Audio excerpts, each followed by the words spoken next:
magacaygu waa Qamar Cilmi Cabdiraxmaan dhigata jaamacadda Muqdisho University qaybta Economic and Management faculty departmentiga Banking and Finance waxaana kamid ah ardayda nasiibka u helay in ay ku guuleystaan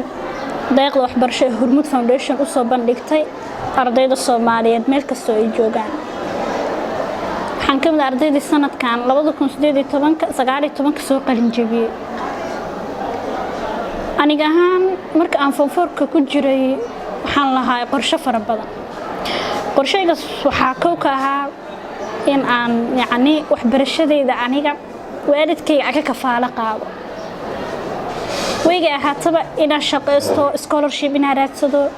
iyo yacni sida aan ku helaba in aan ishormariyo kadib nasiib maalmahan aniga suuqa joogo saaxiibada i soo wacday waxay tiriday waxaa jirto scholarship Hormuud Foundation ay bixinayso inta joogto suuqa jooga internet ma ku dhaweeyayaan dhahay fadhiisay tiriday bilaaw in aad isdiiwaan geliso waa ku nasiibay tir Soomaaliya oo dhan loo soo bandhigay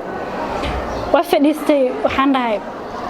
ani wuxuu alla ku sii waa helaysa wuxuu alla ku siinina ma helaysid kadib waan fadhiistay markaan fadhiistay waan duceystay waan bilaabay isla markaa waxay soo dhaxay message in registration kan ku guuleystay waan farxay tan waxaan siday imtixaan ku sii sugayo waa iska duceystay imtixaanka waan galay waxaan ka mid noqday 30 arday ee ku soo baxay imtixaankaas imtixaanku waa ma sha Allah qaab qurux badan loo habeeyay aad ugu faraxsanahay waxaan mahad celinayaa marka hore Allah subhanahu wa ta'ala يعني qulubta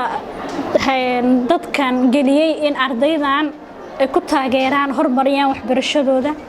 ayna garab qabtaan marka xigtan waxaan u mahad celinayaa bahda Hormuud Foundation in taakuleynaysa يعني agabkan waxbarashadeeni jaamacadan يعني wax walba oo ku say waxbarashadeeni kafaala qaaday waxaan leeyahay mahadsanidin